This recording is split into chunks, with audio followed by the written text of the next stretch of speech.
Hebrews, Hebrews, Hebrews. This is Prophets of Awakening. It's our reading through the Tanakh segment, 29th of November 2023. We'll be dealing with Moses and the story that's in the book of Jasher, uh, chapter 81. Okay, you can go to our YouTube channel, Prophets of Awakening. We have over 700 videos that you can listen to, and we connect these videos, connect dots for you, leads you to the truth of the Holy Scriptures. And if you like what you're hearing and receiving on the channel, I'm asking you to like, share, and subscribe to the channel. And for those that don't want to support the channel, we got our cash up at the bottom of the screen. Okay, and our hours of operation, the hours that we go live, is on Tuesday night. We have our advanced Bible study for everybody. Wednesday night we have reading through the Tanakh, and Thursday nights is women's advanced Bible study night. That's it. They're all at 10 o'clock from 10 to from 8 to 10 Central Time. Then on Friday nights we have our men's advanced Bible study, and that's on Clubhouse, on our Clubhouse room, which is a non-Messianic conversation. Then we have two Shabbats. We have a morning Shabbat from 8 to 12 Central Time. And then we have an evening Shabbat from 6 to 11. Close the Shabbat out every Saturday. Okay, so with that being said, for those that don't know, this is a non-Messianic channel where we deal with the Tanakh and the Torah. Tanakh is the Old Testament, so-called Book of Remembrance, and the Torah is the first 5 books of the Old Testament that was given to Moses by the Lord of Hosts. Okay, shalom and welcome to the channel, and welcome to our reading through the Tanakh. Okay, we're going to do our moment of silence, a prayer, Psalms, go through our current events, and then a little need-to-know information. We'll open it up for the Q&A, and then we'll go into the topic for discussion, which is Moses in the book of Jasher. Okay, so with that being said, this moment of silence is for the Lord of Hosts, and all that he's doing to bring about our prophesied deliverance, which is fast upon us in these last days. Oh Lord, we come before thee at this time that you have given to us. We come honoring you and worshiping thee, and we come worshiping thee because of your great and steadfastness and your might. Oh Lord, you just delivered our forefathers out of Egypt and Babylon with a show of great force. Oh Lord, you foretold that you would deliver us from the hands of our enemies, the Gentiles. Oh Lord, you have opened our eyes to these books that have been hidden from us, and we have discovered that you foretold the prophets that you were coming to deliver us. We are waiting and seeking you, O Lord, at this hour, seeking and waiting for your return. Tarry not, O Lord, and stretch forth thine hands upon our enemies and scatter them, and come from thy holy habitation and turn back our captivity. Peace be unto you. Okay. So with that being said, I'm going to read the Psalms. Okay.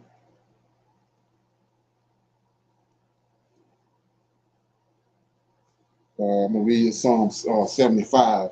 It's a warning to the wicked. It's a psalm of Asaph. Unto thee, O God, do we give thanks. Unto thee do we give thanks, for that thy name is near, thy wondrous works declare. When I shall receive the congregation, I will judge uprightly.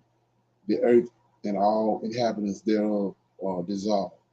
I bear up the pillows of it. Selah.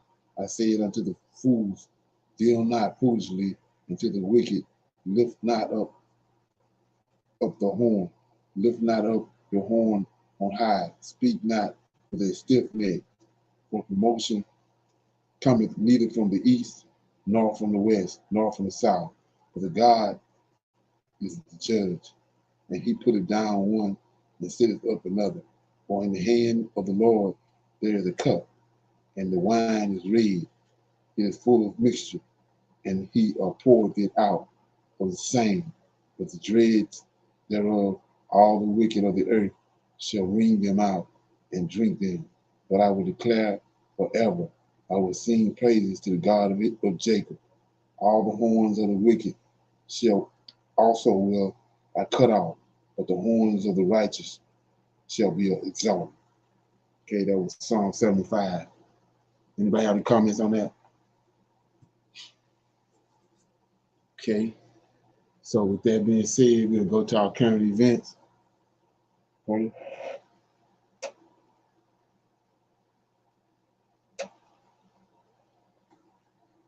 NBC News Special Report. Here's Lester Holt.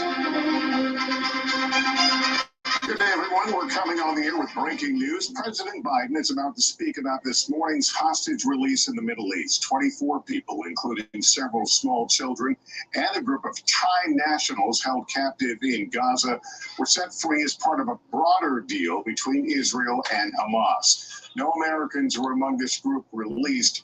That bargain also included a temporary ceasefire, promise of humanitarian aid into Gaza, and the release of Palestinian soldiers. The 13 hostages released today are from a group of more than 200 people kidnapped during Hamas's deadly attack in October 7th on Israel. Here is the president as we wait for him to take the podium there. We've got NBC's Kelly O'Donnell standing by. Kelly, what more can you tell us about what we're going to hear from the president? Well, Lester, I believe the president will certainly talk about this as an important sign of progress, that the negotiations in which the U.S. was an important influence have prevailed here today, that the peace that is a pause is holding at the moment, and that those steps that you outlined for humanitarian aid to go in, that is taking place. There's still much more work to do. I would expect the president to thank all of the parties, especially the work of the government of Qatar that has been so influential in trying to be a go-between between Israel, the United States, and Hamas. All right, Kelly, we see the president approaching the podium right now. Let's listen. All right. Yesterday, families all across America gathered together with their loved ones and to give thanks. We must be thankful for in America. The food on our tables, the family and loved ones in our homes, and the many blessings that come from living in the greatest nation on earth. Today, we can also be thankful for families being recruited and reunited with loved ones who have been held hostage for nearly 50 days. Beginning this morning, under a deal reached by extensive U.S. diplomacy, including numerous calls I've made from the Oval Office to leaders across the region, fighting in Gaza will halt for 4 days. This deal also is structured to allow a pause to continue for more than 50 hostages to be released. That's our goal. This morning, I've been engaged as we began the first difficult days of implementing this deal. It's only a start, but so far it's gone well. Early this morning, 13 Israeli hostages were released, including an elderly woman, a grandmother, and mothers with their young children, some under the age of 6 years old. Separately, several Thai nationals and Filipino nationals were also kidnapped by Hamas on the 7th. They were released as well. All of these hostages have been through a terrible ordeal, and this is the beginning of a long journey of healing for them. The teddy bears waiting to greet those children at the hospital are a stark reminder of the trauma these children have been through, and at such a very young age. Jill and I, and Jill's with me, are keeping them all in our prayers today. Today has been a product of a lot of hard work and weeks of personal engagement. From the moment Hamas kidnapped these people, I, along with my team, have worked around the clock to secure the release. We saw the first result of this effort with the release of 2 American hostages in late October, followed by the release of 2 Israeli hostages. I've consistently pressed for a pause in the fighting for 2 reasons: to accelerate and expand humanitarian assistance going into Gaza, and 2, to facilitate the release of hostages. And over the past several weeks, I've spoken repeatedly with the Emir of Qatar, the President Sisi of Egypt, and Prime Minister Netanyahu of Israel to help secure this deal, to nail it down. And I want to thank all three leaders for their personal partnership to get this done.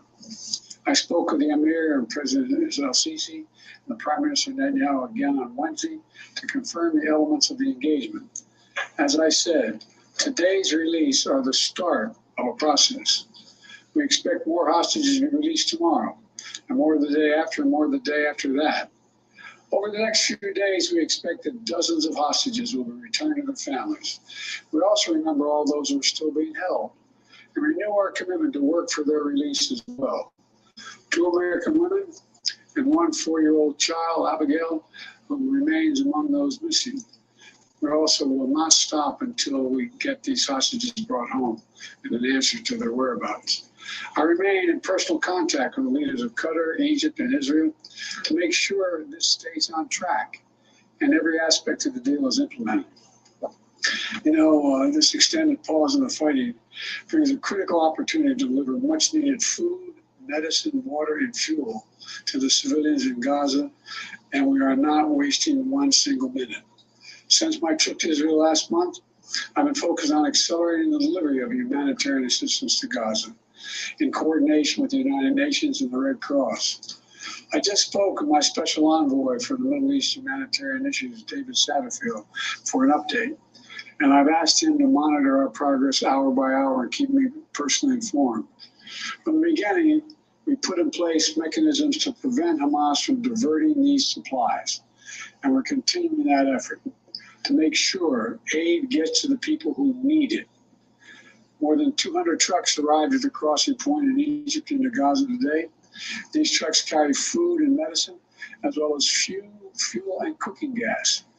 The fuel will be used not only to power the trucks delivering this life-saving supplies, but for desalination, for water wells, for hospitals, and for bakeries.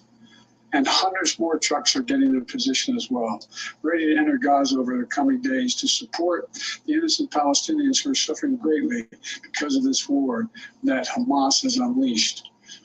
Okay. Any comments on that? Anybody hear anything about that?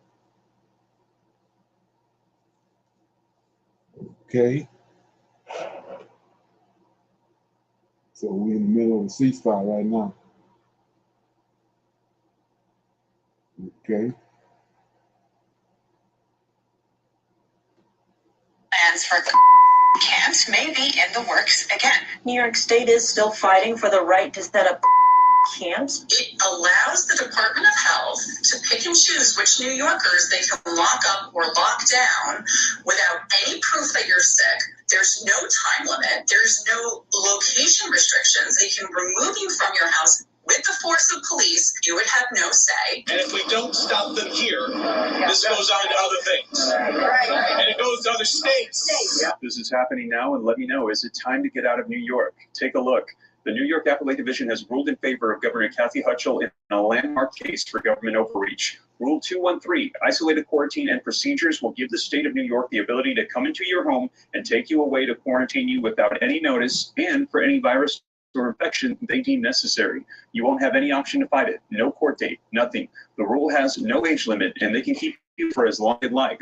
The rule also allows them to treat you as they see fit, including using methods that are still in testing. This is one of the biggest abuses of power that this country has ever seen. This is only the beginning. How long until this is nationwide or even global? As I mentioned, let me know your thoughts. This has come out in the past week, and take a look at the headlines coming out over the past week. Appeal planned after New York Supreme Court reinstates camp regulations. Court reverses previous ruling on New York State isolation and quarantine procedures. Quarantine isolation law reinstated after Appellate Division decision. And New York just made it legal to quarantine and isolate citizens indefinitely. Now, as I mentioned, I'm going to be sharing with you the latest on these articles so that way you can see exactly what's taking place. And yes, this has taken effect in the past week. The state of New York now has the ability to isolate, quarantine, and to do so however they see fit and for whatever duration. This, they said, is going to be appealed again as this continues on. And in addition to that, take a look at what just came out right after this. Hutchell announces new step to counteract rising online hate speech, as they're also saying they need to control the speech and the narrative to make sure that people are getting what they are saying is the truth. I'm going to share with you the latest. Let me know your thoughts in the comments down below. Now, before we dive in, do me a quick favor. Appreciate the updates, even though they might not necessarily be what you want to hear, but you appreciate getting the latest news. Smash the like button for me, just takes a second. And if you want to stay up to date, it's totally free. Why not hit the subscribe button, turn on that notification bell. I'll let you know everything going on. But with that being said, let's go ahead and take a look at these articles that have come out in the past week and what's going on in New York. Get you caught up on the latest and let me know, is it time to get out of the state of New York? So link in the description below to this article that came out just a couple days ago that says New York just made it legal to quarantine and isolate citizens indefinitely. Now, what has happened in New York? Well, a New York appellate court has just upheld Governor Kathy Hochul and the state's appeal that the government should have the authority to isolate and or quarantine anyone with a highly contagious disease. Regulation 10 NYCRR 2.13 established isolation and quarantine procedures for people that were suspected of having communicable disease. The original regulation wasn't even during COVID. It was enacted under the state's emergency authorization powers on February 22nd, 2022. It has been renewed in 90-day intervals, with the state pushing for permanent adoption. A legal challenge ensued with the New York Supreme Justice upholding the plaintiff's argument, saying that it's unconstitutional. At New York Attorney General Letitia James's behalf, the appellate court has now overturned the ruling, and it is downright frightening the consequences that this could have on America's liberty. Now, the state will now be able to instruct the Department of Health to pick and choose which New Yorkers they can lock up or lock down without any proof that they are sick and without any proof that you've been exposed to a communicable disease, according to the attorney Debbie Ann Cox. It gets worse. There is no limit, so they can lock you up or lock you down for days, weeks. There is no location restriction. They can put you in any facility they want. They can either lock you down in their house or they can remove you from their house with the force of police and put you in a facility, detention center that they choose. You would have no say. Oh, and if that wasn't enough, there's no procedure in how you actually get out of the quarantine to get there, which is why the original Justice Ploetz ruled that this involuntary detention is a severe deprivation of individual liberty, far more egregious than any other health and safety measures, and was a violation of the constitutional due process. Instead of fighting for the people, Attorney General Letitia James argued that the plaintiffs lacked standing. Now, if we've learned anything throughout the past couple of years, it's that our elected leaders, government and bureaucratic agencies, and more don't always have our best intentions in their hearts. Never forget what they did to small businesses and how they forced out those that put their lives on the line, such as firefighters and first responders who refused or weren't medically able to receive their medications. President Biden and Mayor Bill de Blasio, Governor Hochul, and others threw them under the bus and took their jobs away. Now, the medical profession is a major PR struggle right now. Many people simply do not trust the doctors as much as they used to, or the very least, have very little faith in the World Health Organization or the Department of Health. I mean, California is bringing back mask mandates in some areas. The latest New York power grab by Governor Hochul's administration has only put more of your liberty at risk.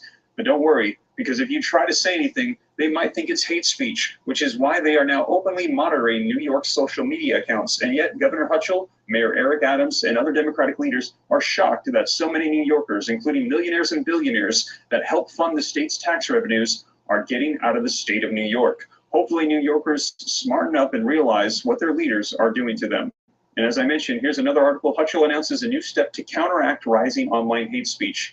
New York Governor Kathy Hochul added $3 million to combat anti-Semitism and anti-Islamic hate speech online in the wake of skyrocketing threats on social media since the violence in Israel and the Gaza Strip began on October 7th. Now, the fun. Okay, any comments on that? Anybody heard anything about that?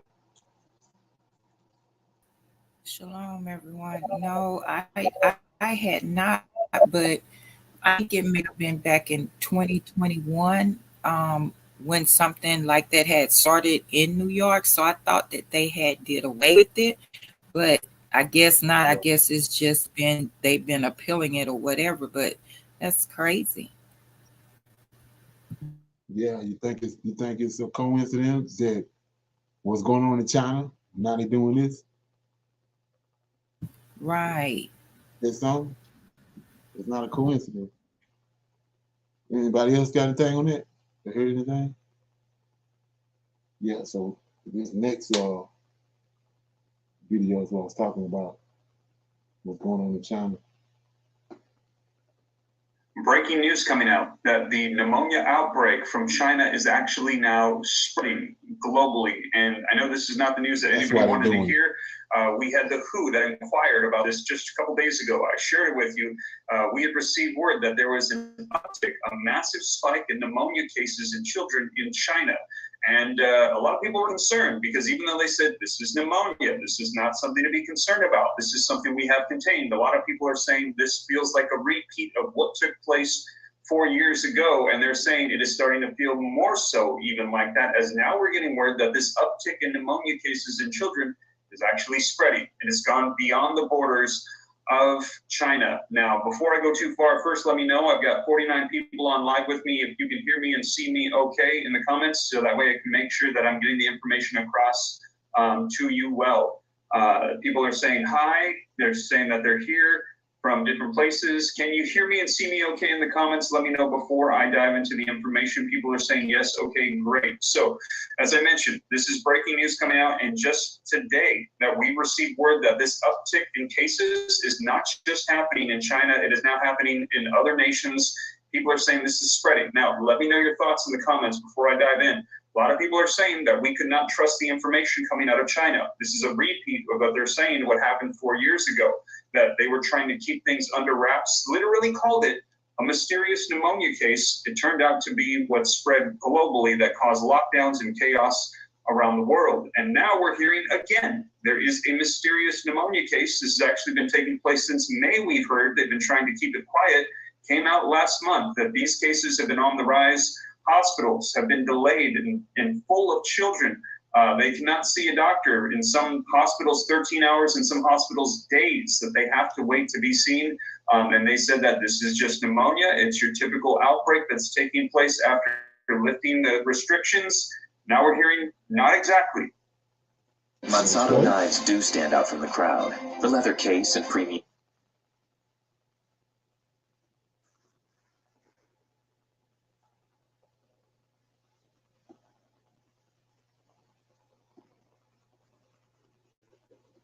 Other countries around the nation, nearby China as well, and there's concerns that this is spreading. So let me know your thoughts. Can we trust China? If you think that we cannot, put a 1 in the comments. You think that this is not just what they're letting on, put a 1. If you think that no, this is not something to be alarmed about, put a 2 in the comments. I'd like to see people's thoughts. I'm seeing a lot of 1s. All right, so we've got 825 people on, and do me a favor before we dive into the articles. If you appreciate the updates, do me a favor, smash the like button. It just takes a second. Want to keep people up to speed on everything going on, and if you want to stay up to speed, up to date on what's taking place, hit the subscribe button, turn on that notification bell. I'll make sure to keep you up to speed on everything. And if you want to support the channel, you can become a member. I've added a join button. You click it. And then in doing so, supporting the channel, all of these articles will pop up in your YouTube feed. And as I mentioned, these have come out in the past 24 hours. We've heard about this pneumonia outbreak in China for about a week or so now. It's been getting a lot of attention. But now we're hearing it's actually spreading into other nations. And there's concerns about what this really is. But if you do not become a member, that's totally fine. I cite all my sources anyways. They are linked in the description below of this live stream. So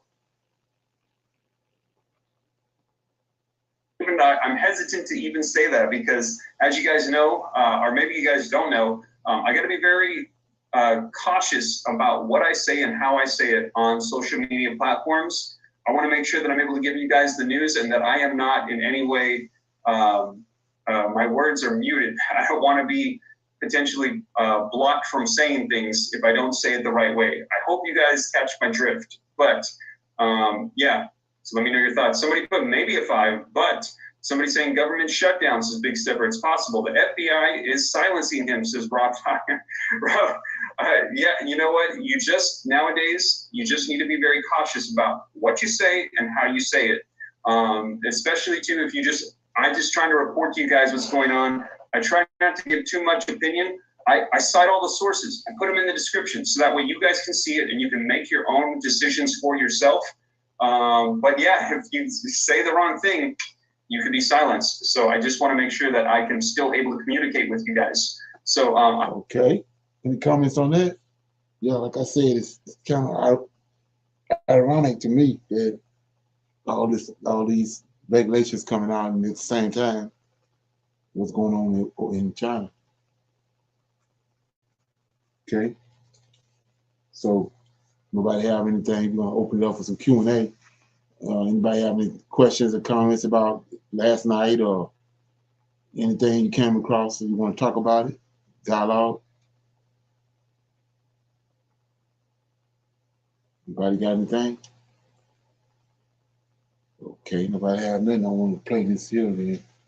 It's let me see, I think I lost it. Let me see if I can find it. Okay.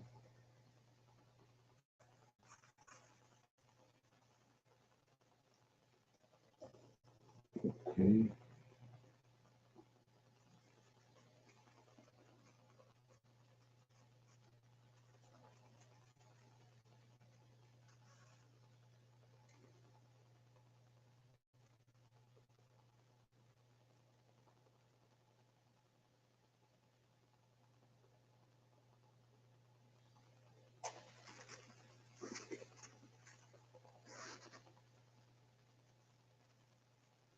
This new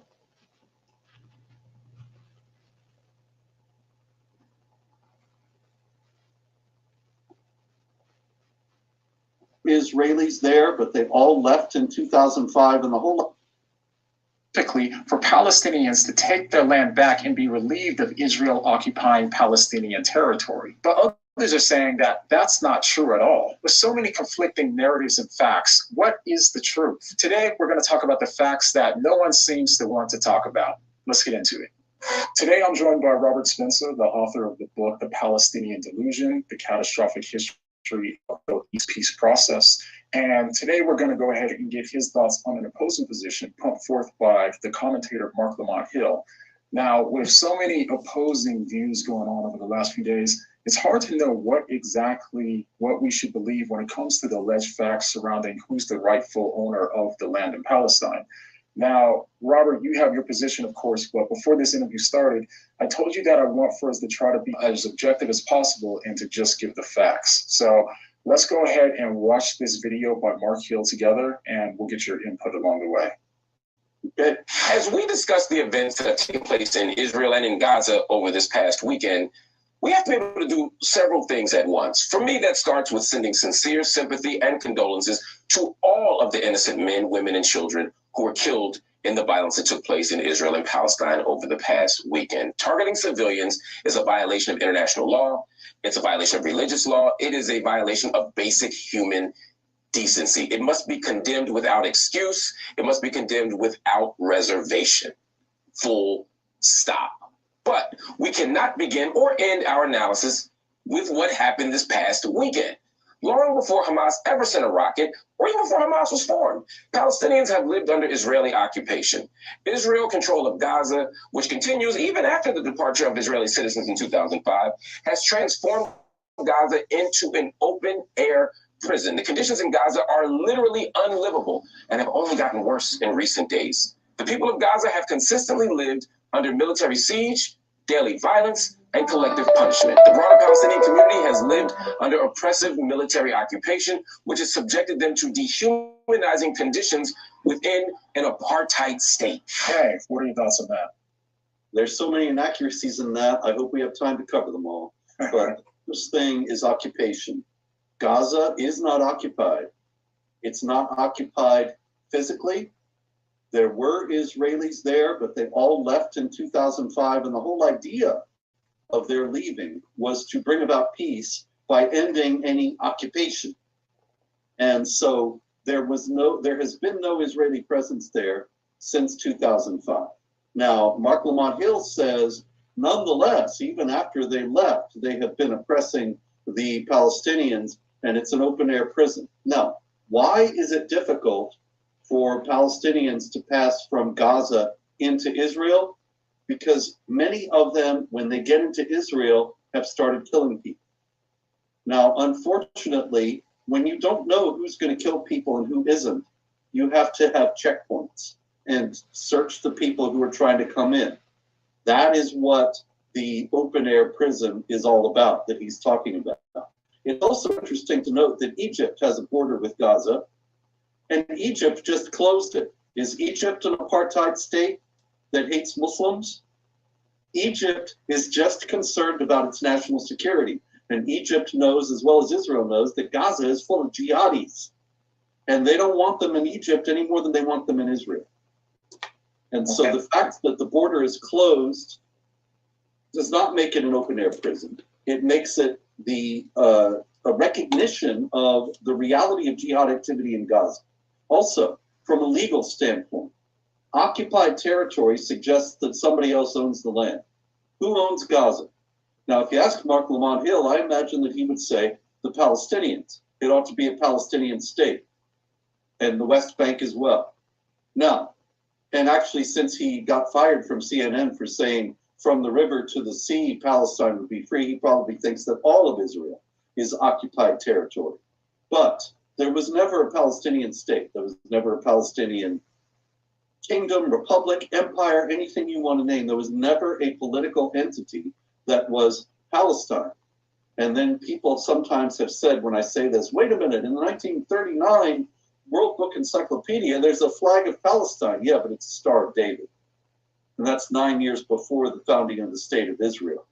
Palestine was the name of a region. It was the name given to Judea, which means land of the Jews, by the Romans in 134 AD when they expelled the Jews from the area. Many of the Jews didn't leave, and there has always been a Jewish presence in the land. But the last owner of the land was the Ottoman Empire. The Ottoman Empire fell shortly after World War I.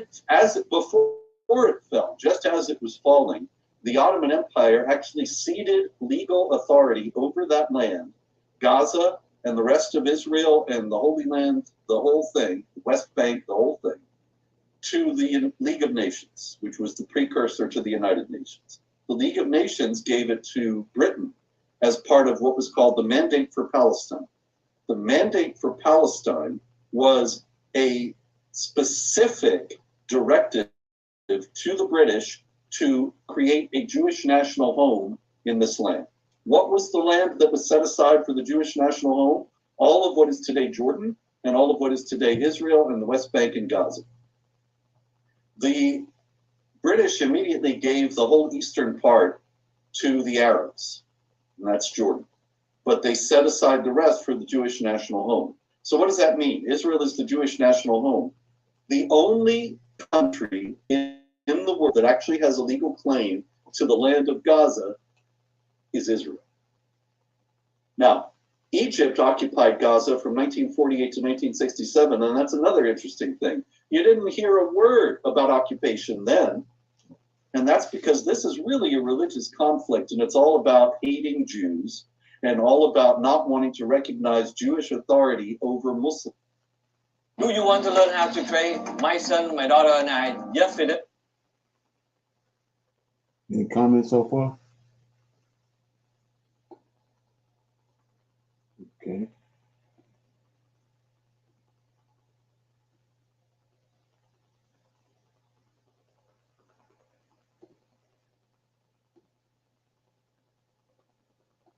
Even though that was an actual occupation, nobody minded and nobody talked about Palestinian rights. The Palestinians, as a matter of fact, are not mentioned in the history of the world until the 1960s. There were no Palestinians. When Israel declared its independence in 1948, they were the Arabs of the local area.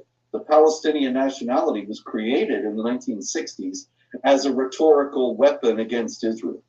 And it's worked very well. But the fact is, the non-anger of Egypt while Gaza was under its occupation for 19 years is an indication that this is really all about Islam and the Jews. And the Egypt being Muslim, there was no problem about occupation while Egypt was in Gaza. Okay, interesting take. Okay, let's hear what he says next.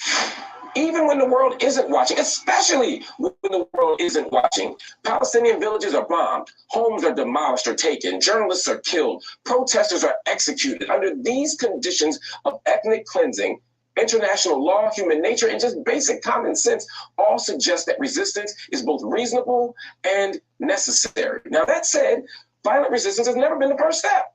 Palestinians have always made efforts toward nonviolent solutions. Every Palestinian attempt, though, at nonviolent resistance, from peaceful protests to BDS to literature festivals, they've all been met with criminalization, violence, or public smearing campaigns.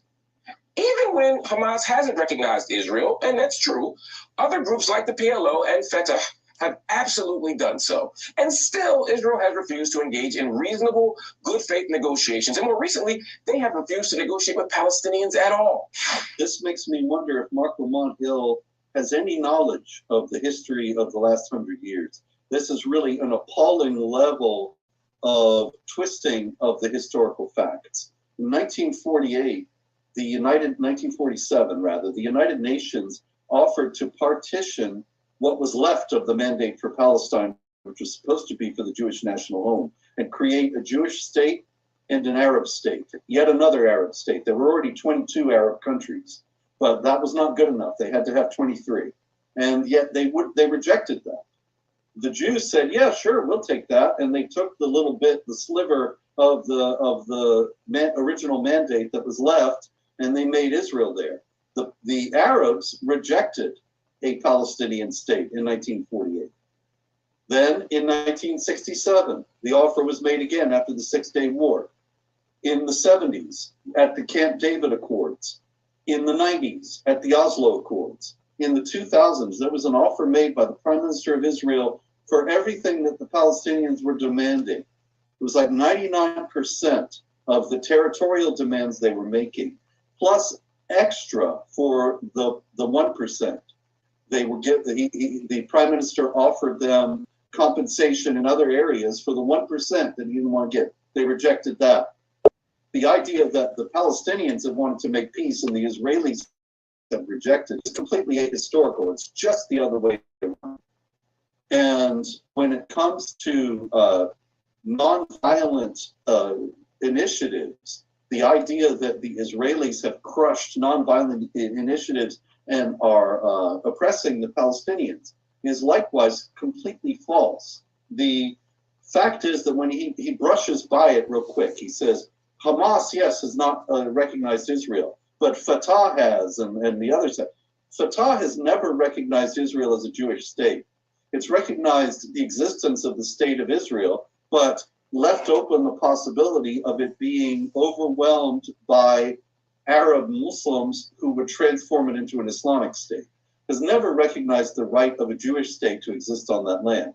And Hamas just wants to destroy it utterly. Fatah does too, really, if you read between the lines.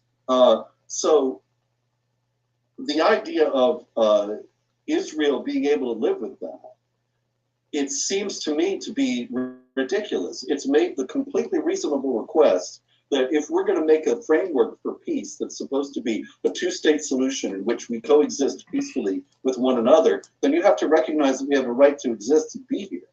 Otherwise, it's just a hollow assurance, and ultimately you're going to use the new state the way Gaza has been used, as a new jihad base to launch attacks against Israel. And that's the other thing he says, that Gaza keeps getting bombed and buildings blown up and so on.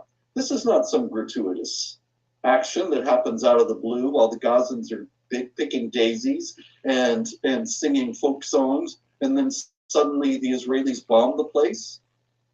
This is a reaction to the fact that Gaza keeps sending rockets aimed at Israeli civilians, and keeps and the rhetoric, the hair-raising genocidal rhetoric that has been recognized in Palestinian textbooks again and again and again. Children of the youngest ages are taught to hate Jews, to want to kill Jews, to think that it's a noble thing to go on jihad and kill Jews. And then it erupts into violence. The Israelis retaliate. Mark Lamont Hill is pretending as if these retaliations are gratuitous, out of the blue, and are in response to nothing. Anybody who's been following what really happens there knows that's not true. Now, to push back a little bit, I would say that it does appear to seem that Israel is not necessarily innocent all the time as well. In the sense of this is when I look at the situation, I realize that there's a lot of tension going on. So like when a drastic a catastrophic attack of some sort happens, then the other side will respond with another attack, and then hostility between each side continues to grow as the conflict, kind of continues to ensue. And so with that, I mean, if we kind of look at what's going on right now, so there's no doubt Hamas has committed, obviously some war crimes. But would you say that Israel's response in bombing Gaza and the marketplace and apartment buildings and that sort of thing, if that is true, would that also be considered war crime as well? No, it isn't, John, and I'll tell you why. The Palestinians, actually, even the UN, which is deeply anti-Israel, has recognized that Hamas uses civilian areas to mount attacks, and then it's deliberately trying to exploit any retaliatory fire for propaganda purposes. So it puts the rocket launcher in a schoolyard, it shoots the rockets into Israel, then Israel zeroes in on the rocket launcher and bombs it. And then the Palestinians go to the international press and say, look, they bombed our school. Right. And the press reports it uncritically. All the time, if you look at the coverage of the establishment media, you see Israel kills 5 Palestinians. And it doesn't tell you until paragraph 32 that those guys were jihadis who were firing guns at Israeli civilians or something. And it's presented as if it were this out of the blue gratuitous attack. So it's no wonder Mark Lamont Hill would think this is what's going on in Israel. This is how it's reported. To Israelis, did you know there's a simple activity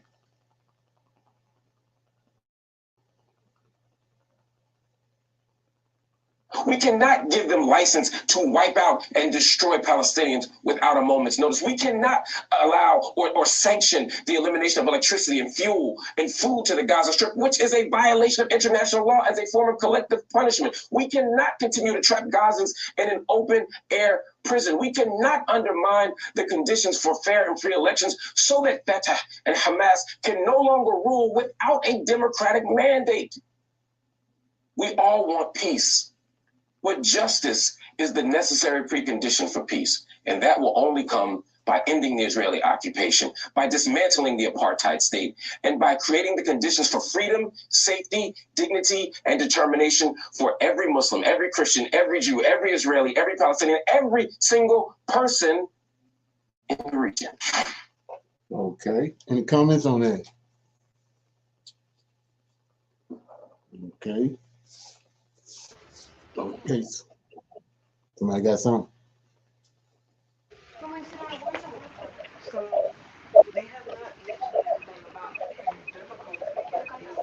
Yeah, you low.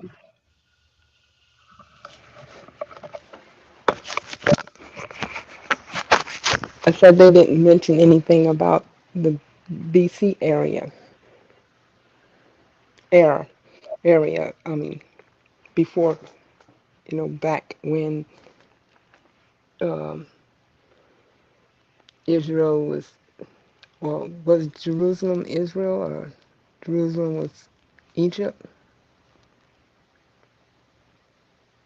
Lost. Say it again. I said they didn't mention anything about back when it first started, when the before Egypt was Egypt. As far as the Palestinians, they said it started back in 1970. Right. Yeah. Right. You said that. Well, that's what the Israeli was saying. The Israeli guy, the Jewish guy was saying that Palestinians wasn't even nowhere around until 1970s, but that's incorrect because it wasn't Gaza, it wasn't Palestine, it was Gaza. And you see Gaza on all the ancient maps. Yes, So sir. that's trickeration. Yeah. Yes, sir. That's all I had to say. Yes, sir. Okay. Okay. Nobody else have nothing else. I'm gonna go ahead and read out of the book of Jasher pertaining to Moses. We'll probably read a couple chapters and then we'll talk about it as we go. Okay. Get it.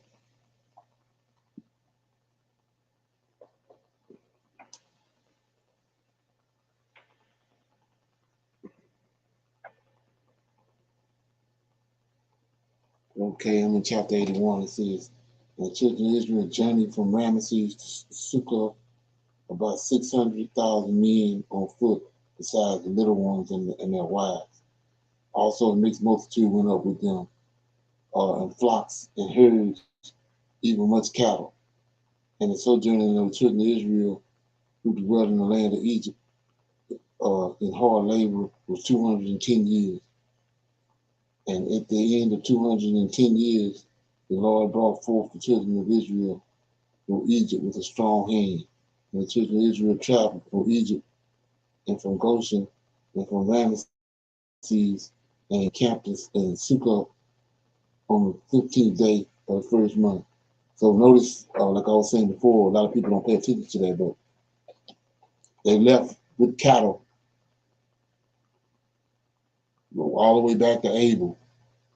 Even David, Abel was a keeper of sheep.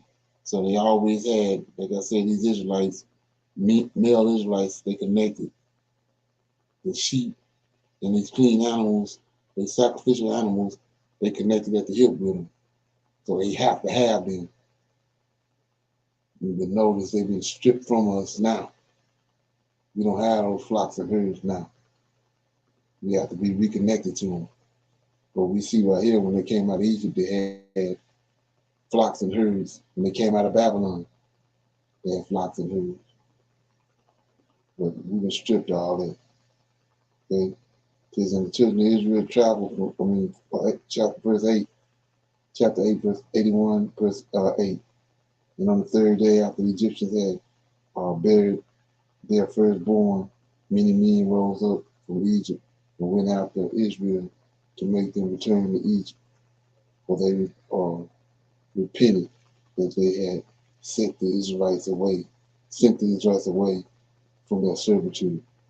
And one man said to his neighbor, surely Moses and Aaron spoke to the Pharaoh, saying, we will go 3 days' journey in the wilderness and sacrifice to the Lord our God.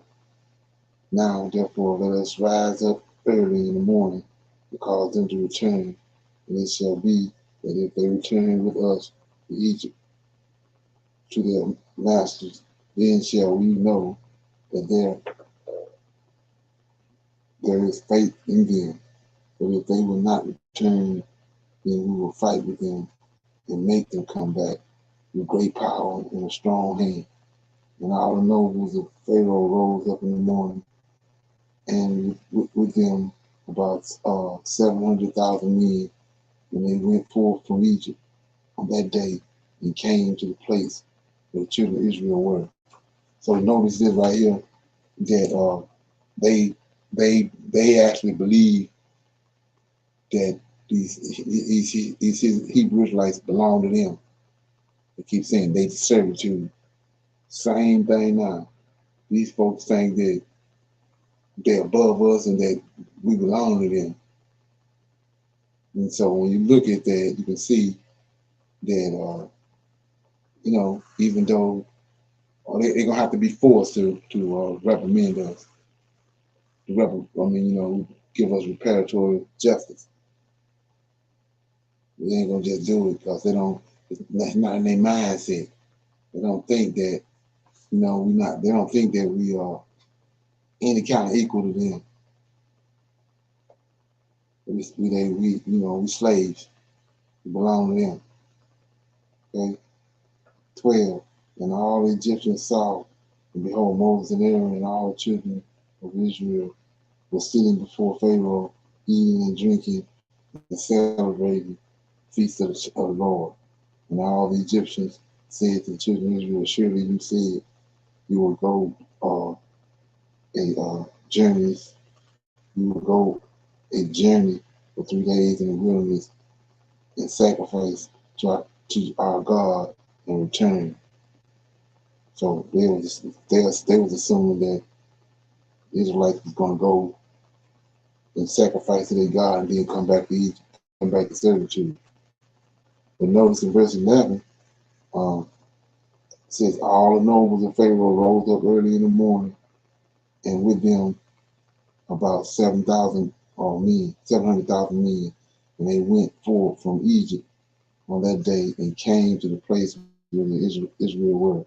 And this is what the Israelites is doing. And all the Egyptians saw, behold, Moses and Aaron and all the children of Israel were sitting before Pahava, eating and drinking and celebrating the feast of the Lord. Okay, and then 14. Now therefore this day make 5 days since you went, and why did you not return to your master?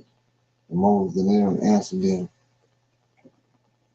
saying, because the Lord our God has testified in us, saying, you shall no more return to Egypt, but we will betake ourselves to a land flowing with milk and honey, and the Lord our God has sworn to our ancestors to give to us.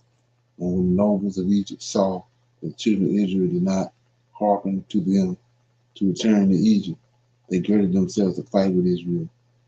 And the Lord strengthened the hearts of the children of Israel over the Egyptians, that they gave them a severe beating, and the battle was sore upon the Egyptians. It says, and all the Egyptians fled from before the children of Israel, for many of them perished by the hands of Israel. So that sounds like the Alabama brawl to me. Okay. 18 says, and the nobles of the Pharaohs went to Egypt and told the Pharaoh, saying, the children of Israel have fled and will no more return to Egypt. In this manner did Moses and Aaron speak to us. And the Pharaoh heard this thing in his heart, and his heart and the hearts of all his subjects were turned against Israel, and they repented that they had sent Israel. And all the Egyptians advised the Pharaoh to pursue the children of Israel to make them come back to their burdens. And they said, each man to his brother, what is this which we have done, that we have sent Israel from our servitude? And the Lord strengthened the hearts of all the Egyptians to pursue the Israelites, for the Lord desired to overthrow the Egyptians in the Red Sea. And the Pharaoh rose up and harnessed his chariots, and he ordered all the Egyptians to assemble. Not one man was left, excepting the little ones and the women. And all the Egyptians went forth with Pharaoh to pursue the children of Israel, and the camp of Egypt was exceedingly large and heavy camp, about 10,000 men. And the whole of this camp went and pursued the children of Israel to bring them back to Egypt. And they reached them encamping by the Red Sea. And the children of Israel lifted up their eyes, and behold, all the Egyptians pursuing them. And the children of Israel were greatly terrified at them. And the children of Israel cried to the Lord. Okay. And on the account of the Egyptians, the children of Israel divided themselves into 4 divisions. And they were divided in their opinion, for they were afraid of the Egyptians. And Moses spake to each of them. The first division was the children of Reuben, Simeon, and Issachar, and they resolved to cast themselves into the sea, for they were exceedingly afraid of the Egyptians. And Moses said to them, fear not, stand still, see the salvation of the Lord, which he will effect this day for you. And the second division was the children of Zebulun, Benjamin, Naphtali, and they resolved to go back to Egypt with the Egyptians. Moses said to them, fear not, for as you have seen the Egyptians this day, so shall you see them no more forever. The third division was the children of Judah and Joseph, and they resolved to go to meet the Egyptians to fight with them. And Moses said to them, stand in your places, for the Lord will fight for you, and you shall remain silent. And the fourth division was the children of Levi, Gad, and Asher. Okay. And they resolved to go into the to confound them. And Moses said to them, remain in your stations and fear not, only call unto the Lord, that he may save you out of their hands. And after this, Moses rose up from the midst of the people And he prayed to the Lord and said, O Lord God of the whole earth, save now the people whom thou didst bring forth from Egypt, and let not the Egyptians boast that power and might are theirs. So the Lord said to Moses, why dost thou cry unto me? Speak to the children of Israel, that they shall proceed, and do thou stretch out thy rod upon the sea, and divide it, and the children of Israel shall pass through it. And Moses did so. He lifted up his rod upon the sea, and divided it, and the waters of the sea were divided in 12 parts. And the children of Israel passed through on foot with shoes, as a man would pass through a prepared road. And the Lord manifested the children of Israel his wonders in Egypt and in the sea by the hand of by Moses and Aaron. So right here, this is another example I was telling you about. They say the definition of baptism is baptismo, which means to be submerged. That means you got to get wet, dipped. You got to get wet. So what these people did when they was concocting all this, going back from the Old Testament from the New Testament to the Old, to try to make this work. So they said that when the Israel was baptized, baptism was introduced when Israel went through the Red Sea. This is when baptism came on the scene. But that baptism is an Egyptian concept. It's where Pharaoh got baptized in the Nile River. The Egyptians worshiped the Nile River. So the Pharaoh and those nobles and all that in Egypt was dipped and submerged in water and brought back up. That's where baptism comes from. It has nothing to do with Israelites. So notice what it says. It says, so the Lord said to Moses, this 36, Jasher 81 and 36. So the Lord said to Moses, why doest thou cry unto me? Speak to the children of Israel that they proceed, and do thou stretch out thy rod upon the sea, and divide it, and the children of Israel shall pass through it. Right? 37. Moses did so, lifted up his rod upon the sea, and divided it, and the waters of the sea were divided into 12 parts. So they want, the Hollywood got just one, it's divided, and then the Israelites went through, but it's divided into 12 parts. So evidently, each tribe went through. But notice what it says, and the waters of the sea were divided into 12 parts, and the children of Israel passed through on foot, right, with shoes, as a man would pass through a prepared road. So it wasn't wet. They ain't get wet.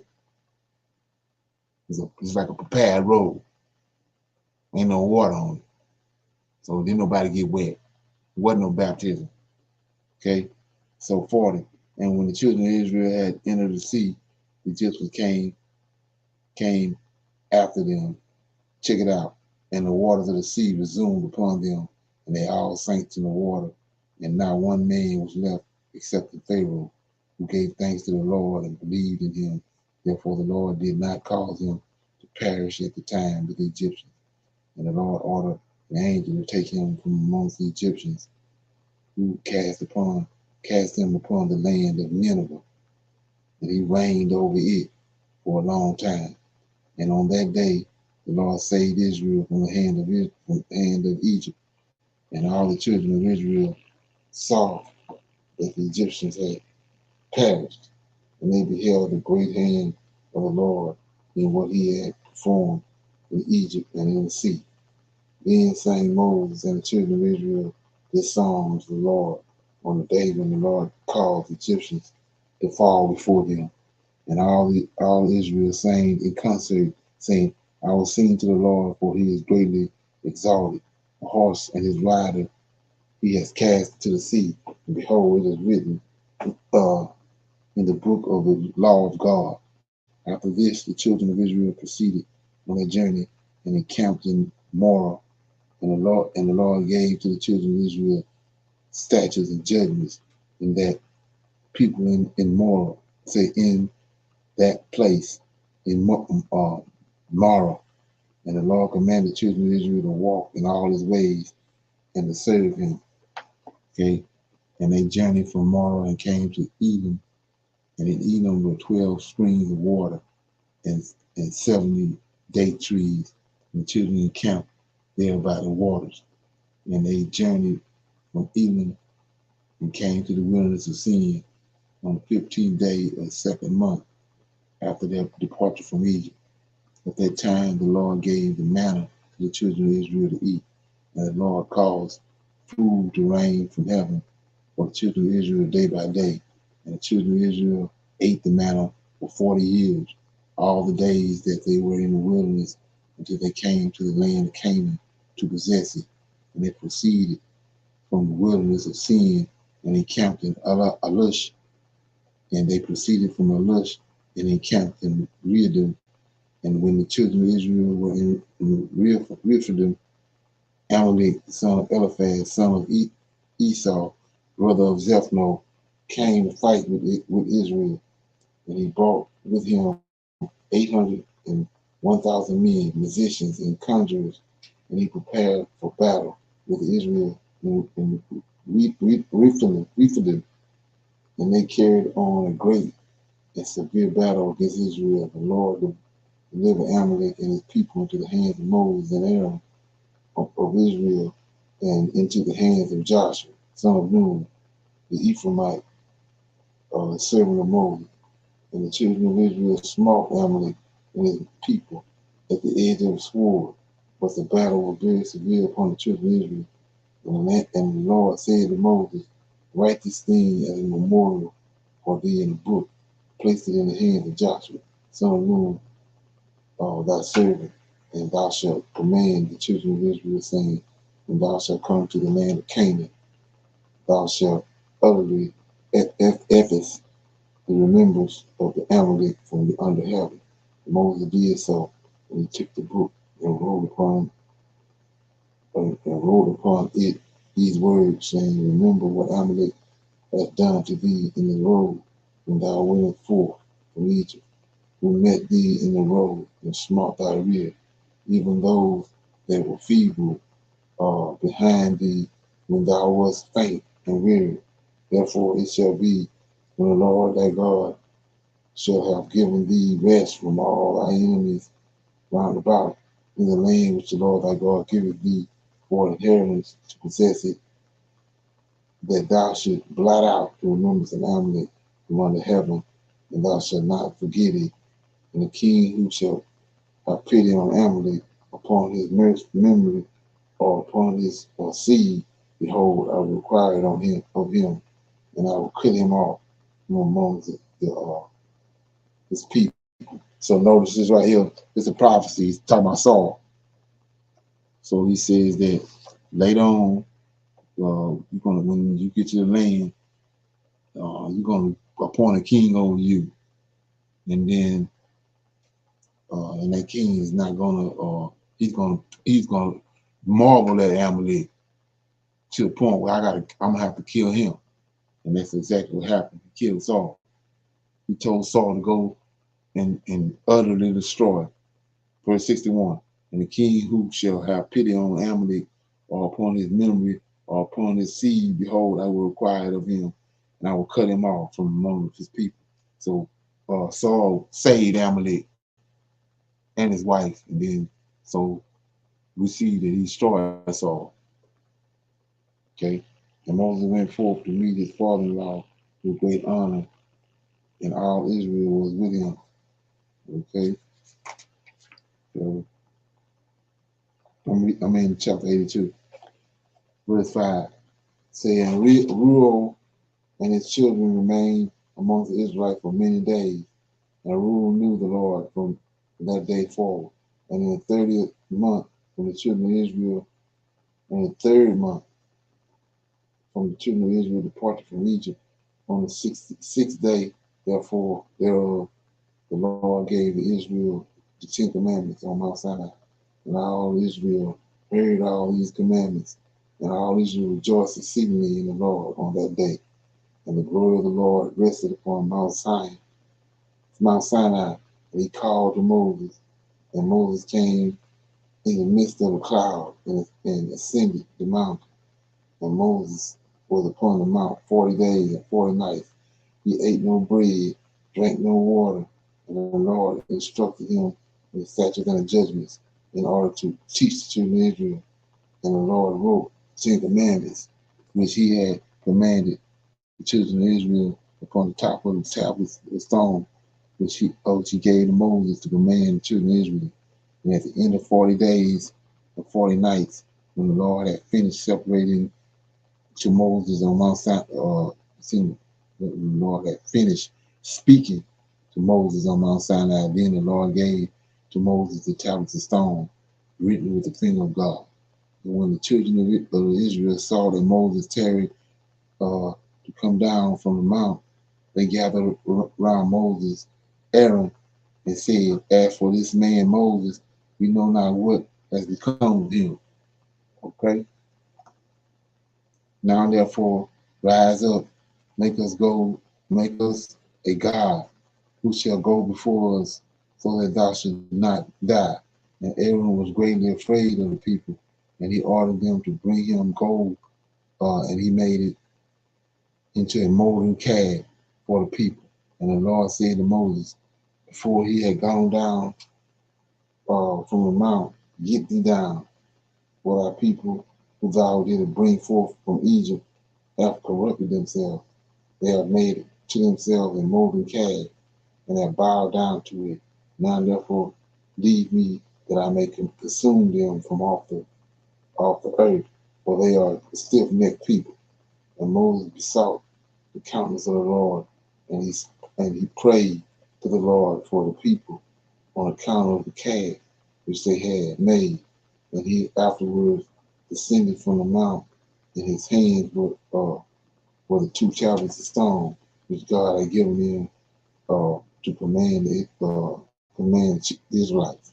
And when Moses approached the camp and saw the calf which the people had made, the anger of Moses was kindled, and he broke the tablets under the mount. And Moses came to the camp, and he took the calf and burned it with fire, and ground it till it became fine dust, and he strewed it upon the water, and gave it to the Israelites to drink. And there died of the people by the sword of each other about 3,000 men who had made the calf.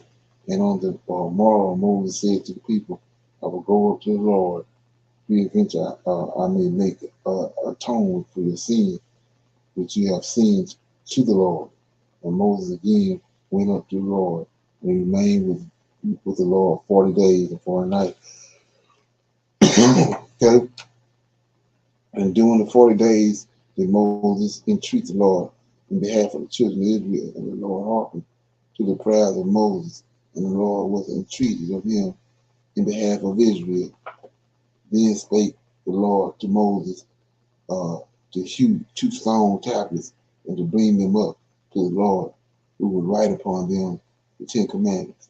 Now Moses did so, and he came down and hewed the 2 tablets, and went up to Mount Sinai to the Lord. And the Lord wrote the 10 commandments upon the tablets. And Moses remained yet with the Lord 40 days and 40 nights. And the Lord instructed him in statutes and judgments to impart to Israel. And the Lord commanded him respecting the children of Israel, that they should make a sanctuary for the Lord, that his name might rest therein. And the Lord showed him the likeness of the sanctuary, and the likeness of all his vessels. And at the end of 40 days, Moses came down from the mount, and 2 tablets were in his hand. And Moses came to the children of Israel, spake to them all the words of the Lord, and he taught them law, statutes, judgments, which the Lord had taught him. And Moses told the children of Israel the words of the Lord, that the sanctuary should be made for him to dwell amongst the children of Israel. And the people rejoiced greatly at all the good which the Lord had spoken to them through Moses. And they said, "We will do all that the Lord has spoken to thee." And the people rose up like one man, and they made generous offerings to the sanctuary of the Lord. And each man brought the offering of the Lord for the work of the sanctuary and for all its service. And all the children of Israel brought each man of all that was found in his possession for work of the sanctuary of the Lord, gold, silver, brass, and everything that was serviceable for sanctuary.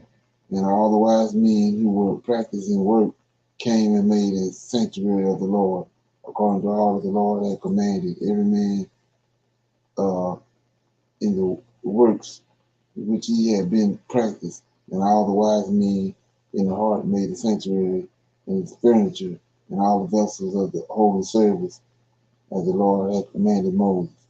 And the work of the sanctuary of the tabernacle was completed at the end of 5 months, and the children of Israel did all that the Lord had commanded Moses. And they brought the sanctuary and all the furniture to Moses, like unto the representation which the Lord had showed Moses. So did the children of Israel.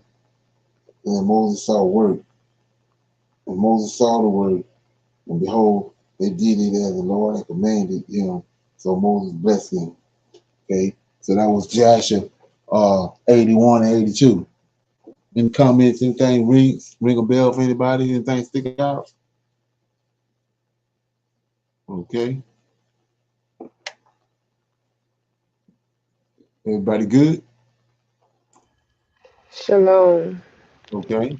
Um, it, when I saw that movie that Hollywood made, they didn't show when um, the um, the Pharaoh's people came to Moses and his people and fought them. They just went from them Right. leaving and then going to the Red Sea and parting it and going through. That part that they didn't show was them fighting them and then coming back to Moses. I mean to Pharaoh to tell him they wasn't coming back. I didn't see that. Yeah, right. That's major. That's major too. But that's something, Yes. something as simple as that. You know, it changed the understanding of what's going on. And then when they showed Pharaoh didn't go into the water, they just showed him on up on the rock thing, and then Right. all his people got captured, and he went back to his home and saw that his firstborn was still dead. Um, Right. yeah, so they didn't show that he was you know brought up back from with an angel took him out of the water. Right. Yeah, that was all. That's something to research too, because of, like I was saying about, it talks about that great city in Revelations, and that great city in the Old Testament is Nineveh. So it Yes, says sir. that. So it says that an angel took the Pharaoh up out of the water and took him to the shores of Nineveh. You know what I'm saying? So that's something to think about. Then it said he ruled there in Nineveh. Yes, Okay. and the people of Nineveh, who were they? Were they the same as him, or it wasn't Israelite people? So, what kind of people was in Nineveh? Okay, I would have to research that. I'm sorry. Thank you. No, that's the ten tribes. The 10 tribes was taken to Assyria, which is Nineveh, part of Nineveh. And Nineveh is the capital city of Syria. Oh, okay. Yeah, them Israelites. It's just like at the Tower of Babel, um, um, Asher, those Hebrews, people of the East, they're Hebrews. And then you go, a lot of people look over that, but even when with Sodom and Gomorrah, how did Lot end up in Sodom? Because when they divided their flocks up. Moses went one way, and Lot went and camped down by Babylon and by Nimrod, down where down by where Sodom and Gomorrah was at. Yes, sir. So those are Israelites. Those are Israelites. So he was able to rule over Israelites again, even when he was in Egypt, and then when he again in Well, Arabia. according to Jasher, yeah. Okay. And so that goes back to understanding the stranger. He says that once they built the temple, once they got in the land of Israel, built the temple and had all their blessings, he was giving them the laws, and one of the laws was that a stranger, it's a stranger that can come there and he have all the rights as an Israelite, Hebrew Israelite. So we say, what is he talking about? Like I said, Jasher. That's before Israel became a nation. So they Hebrews. They Hebrews, they kindred. So he said, if a stranger come into Israel, which is these people, Hebrews, they're not Hebrew Israelites, but they're Hebrews. Only reason they Hebrew Israelites is because of Jacob. Jacob's name was changed. But they have the same rights as everybody else, because it's just like with before the flood. It says Adam had Seth and called his name Seth. But then he says he had other sons and daughters also. So those other sons and daughters got the same rights as Seth and his Seth children. So it's a pattern. You look all the way through. Yes, sir. Right. Okay. Okay. Anybody else have anything you want to talk about or whatever before we go? Everybody good? Yeah, man. Say yeah. I was want to say yeah. Your book kind of opened up a whole bunch of stuff for me, man. I've been it's got me opening up a lot of different stuff in the Bible, man. Like straight up. About the So language? I'm trying. Yeah, I'm trying to. You know what I'm saying. I'm reading up on more about the Lord of Hosts and Samuel. So it got me. That's what Right. I'm at right now. I'm trying to do a little bit of and then I'm gonna come back to you with something. You know what I'm saying? Okay. Yeah. Yeah, there, a lot of people say that book do a lot of get open up their understanding a lot. Yeah. Yeah, and a lot of like how you was like going through like certain verses. I was going through them, and then it was just like, wow. You know what I'm saying? Like it's something, man. It was something, man. Like I said, I'm proud of the fact that you know that you wrote something like that. You know what I'm Right. saying? That help us understand way more because also, 'cause, really for like a not like a average person who's been believing in Jesus Christ for a long time and kind of set in their ways, it's kind of going to be hard for them to kind of grasp it at first. Or Right. they'll see it and want to, they'll be in denial, really Right. knowing, okay, it's in the Bible, but it's hard for them. They're not going to want to change that thought process. Right. Yeah. Right. It's in the But I word. mean, like I said, I'm standing behind it. I'm confident with it. Right. Yeah. Yeah. The more and more you deal with it, the more and more it get into your psyche, then it becomes second nature.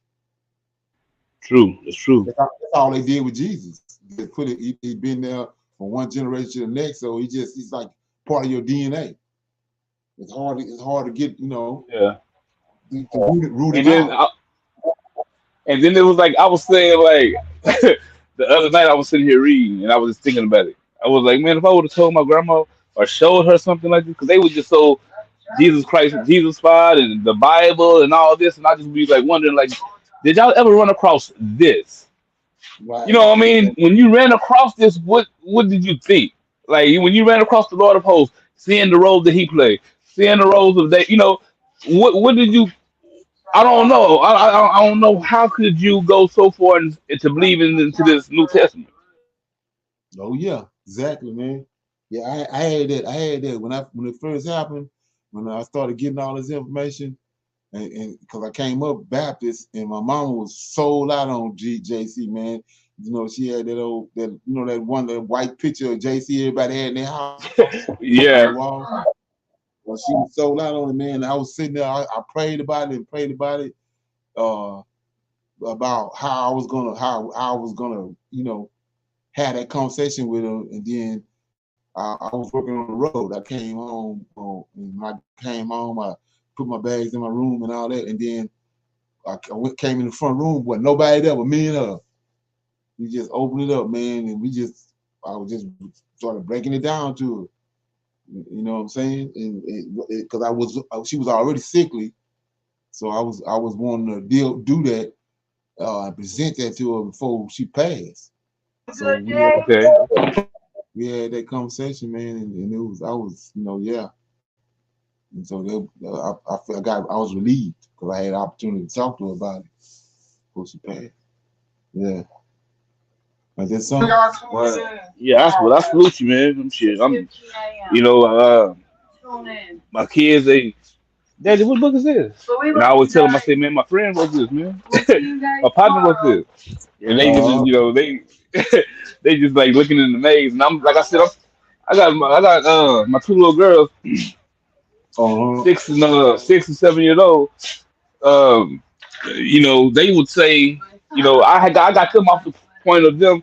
You ask my daughter, you say, what's your race? She said, I'm a Hebrew. She quick to say that. I'm an Israelite. And she's only 6. So, you know what I'm saying? It's crazy. But, I wish that I was taught this at the early age. You know what I'm saying? Yeah. But so that's a good thing, man.